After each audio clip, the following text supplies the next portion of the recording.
Welcome to Saco, Maine and Funtown Splashtown, a really nice family amusement park. And we are now at the ticket gates here, and ahead of us is the actual entrance gates. And so let's progress through.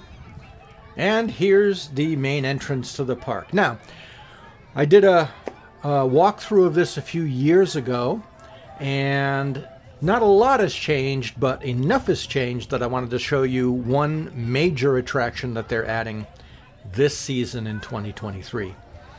So the park has an interesting layout. It has a couple of sort of dead ends, and we're going to start off by one of them. If we go through this rainbow archway here and up this walkway and then across and down, this is a sort of little isolated area of the park, and you can see their lovely little carousel there. It's a fiberglass carousel, but it does have a working Stinson band organ that's in really nice shape. And there on the right is a go-kart track.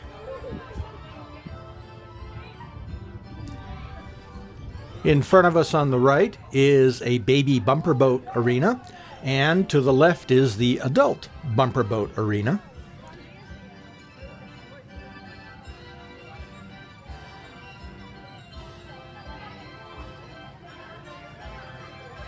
And through there you can see the Ferris wheel, and that's the last ride in that area. And there are the Barney Oldfield Roadsters, one of two antique car rides in the park. And that's it for this section. And I'll show you a different way to get out. So if you have a scooter or a wheelchair and you can't get up those stairs, there is a ramp into this section, but it's hidden away. It's not easy to see from the midway. So we'll go out that way so you can see it.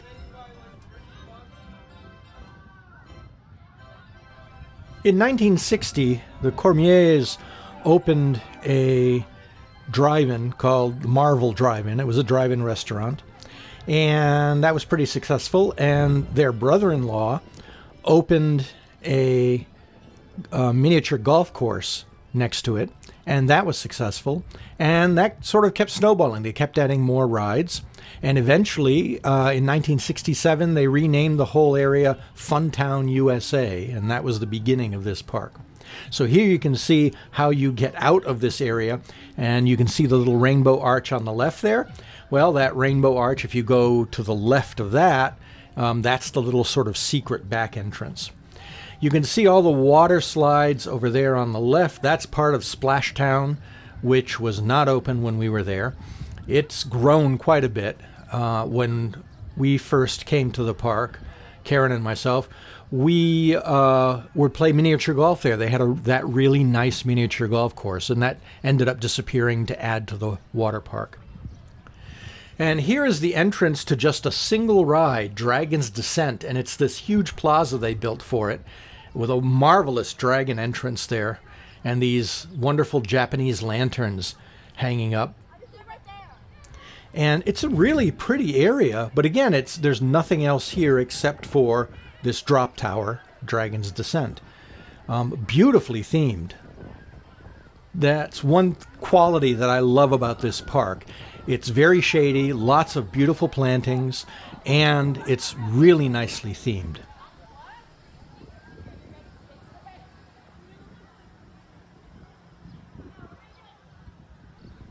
So now we'll just swing around here and head back out onto the main midway.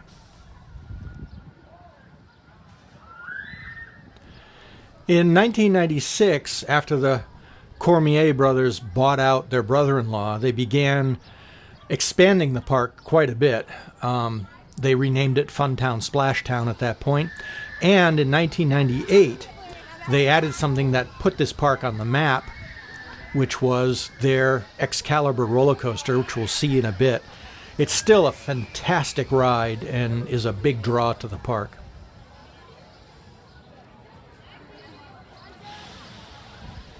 You can see tent after tent after tent on the right. These are all outing pavilions, and the day we were there were busload after busload after busload after busload of schools that were in the park. It was packed.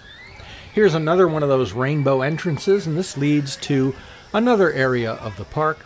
Over on the left is their big arcade. And in front of us is going to be the newest attraction to the park. It's quite a surprise, actually, that they did this. Many, many years ago, Funtown actually leased space. It was this beautiful stone building to a separate group that had a walk-through funhouse that was supposed to have been spectacular.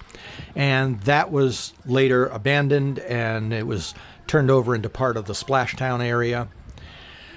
Well, Funtown this year decided to bring back a haunted house, and I was thrilled about it.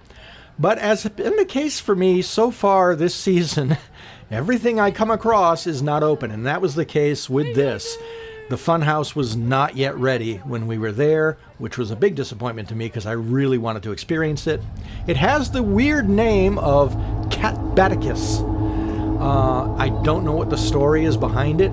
I know Sally is the company that's working on it. They're the same people who did Ghost Hunt at Lake Compounce, and they have some pretty impressive animatronics. It'll be a shooter, so you go in there and you shoot things as you drive through, a target game.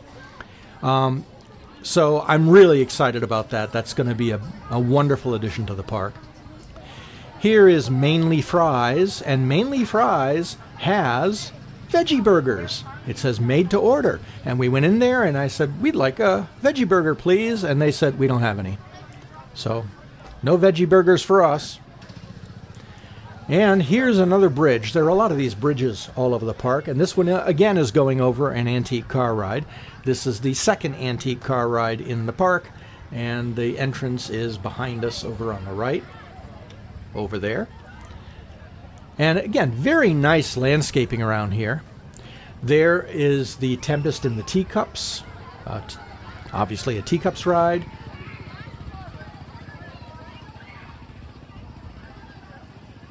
And now in front of us is Thunder Falls, which is a really nice flume ride that they have. It's in-house built. You can see the concrete trough there. And it's a nice relaxing ride with a good splashdown. And they have a lot of water cannons on the runoff there, and people get drenched. So we'll cross down this bridge here. You can see the Sea Dragon in front of us. We're now heading to the far west end of the park. The area that we looked at the beginning of the video was at the far north end of the park. You can see the teacups over on the left.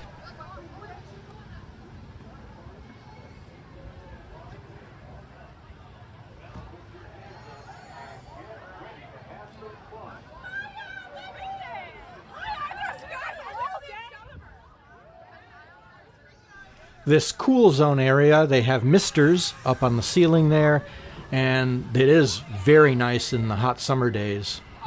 Basically, it's just a fog that you walk through at that point. And now we're coming to another dead end. There's the Timber Falls flume drop. Here is the Camelot Bridge. And the Camelot Bridge leads to just one thing, and that is Excalibur, which is their amazing wooden roller coaster. It is really intense. They just retracted a couple years ago, so it's running pretty smooth. But it is intense with lots of abrupt changes of direction, lots of laterals, and just real unrelenting speed to it. It's pretty impressive. And essentially, you go around this little stone wall, then up the hill, walk up the hill, and there's the entrance. One thing I love about this coaster is before you even get to the station, which is a real nice sort of castle design, once you get to the station, there are 3 queues. One says front seat, one says front of train, one says rear of train. So you can line up exactly for the type of seat you want. And I really appreciate that. That's a nice touch. And there was a little gift shop there. It used to have pretty impressive Excalibur-themed gifts, including real swords, up to $1,000 for a real sword you could buy. Knight helmets made out of steel. I mean, pretty impressive stuff. Now it's more generic gifts in there, and, you know, typical mugs and t-shirts and things. And it's funny, when we were there on this day, we stopped in the Maine gift shop, which you'll see a little later, and I was wearing my Excalibur shirt that I got from when the ride had opened.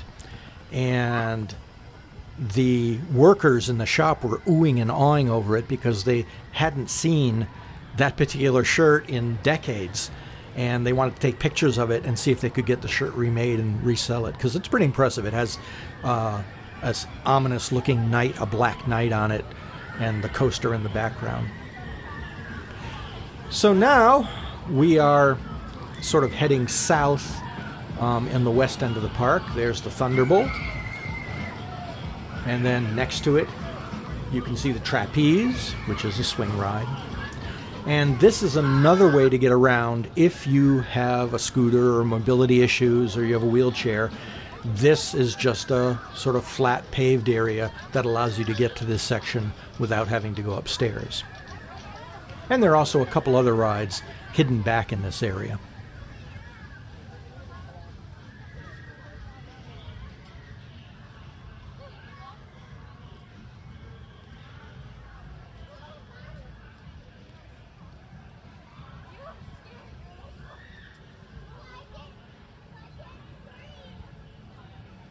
So over here, hidden back in this corner, is a really nicely landscaped kiddie train.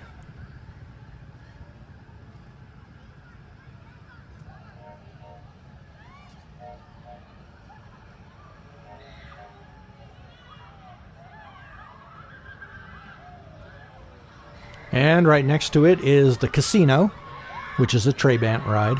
Really nicely themed again.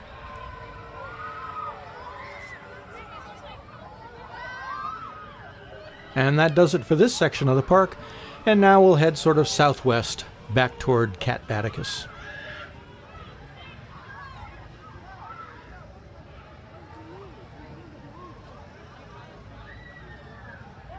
So far, you'll notice most of the rides we've seen are for teens or adults, but we're going to be coming up on an area that's devoted just to little kids.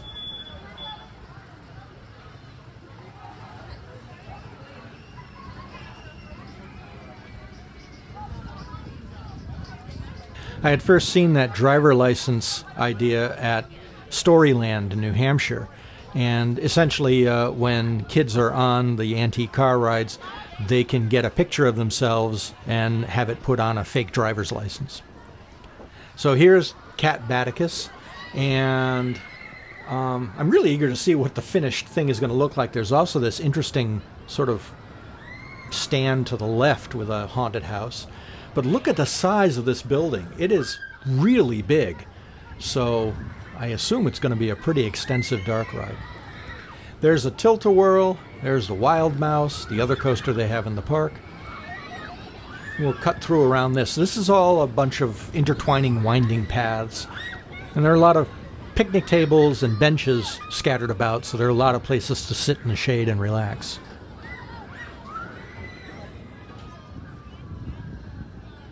I also like the signage in the park. It's very attractive, but yet very legible and very clear. Off in the distance, you can see Astrosphere, which is a scrambler in the dark. And now you're seeing some of the kiddie rides that are positioned in this area of the park. Over on the left is Saco, which is their bumper car arena. And there's an ice cream stand. Most of the food at Funtown is what you'd expect in a park. Hamburgers, hot dogs, barbecued food, fried chicken. They do have the veggie burgers there. They also have pizza. And, of course, Dippin' Dots. And there's another carousel. And this isn't even a kiddie carousel. That's another full-size carousel that they have in the park. And over here is Heritage Gifts. And This is one of the nicest gift shops I've ever seen in a park. They have some really amazing stuff in there. A lot of themed stuff to the park, of course, but also just a lot of very nice gifts like wind chimes that are all made out of crystal and things like that. It's really nice to just browse in there. And off in the distance there is the Hungry Bear, which is the park's big eatery. And it is, again, hamburgers, hot dogs, pizza. Over on the right is the Sweet Tooth, which has homemade ice cream and lots of candy. And there's a big area where you can sit at cafe tables under shade and eat. And also what they had in here was basically a food truck where they were having barbecue back there. So additional choices for food. They also had mac and cheese at that place. Because the park is so far north in the U.S., it has a shorter operating season than a lot of parks. It usually will open on Memorial Day, just for weekends, and then it'll keep going full-time starting in July, and then it usually shuts down around Labor Day. And I love these dragons over here. Again, they're not for anything in particular, except probably just for Dragon's Descent, but they're a really nice visual touch in the park. And of course, lots and lots of the typical carnival games.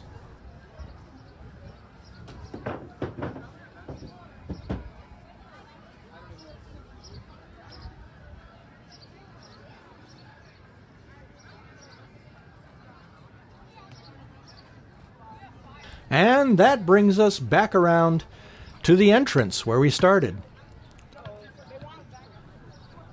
This whole area of southern Maine has a lot to occupy your time. For adults, there's the famous Kittery outlet stores in Kittery, Maine, which is a little further south. There's also nearby Old Orchard Beach, which has an amusement park there as well. And there's, of course, a Gunkwit with the famous beach in Ogunquit. So there's plenty to do. But if you're looking for an enjoyable day out at an amusement park, I recommend bringing the kids to Funtown Splashtown in Saco, Maine. And I can't wait to see what Cat Baticus is like.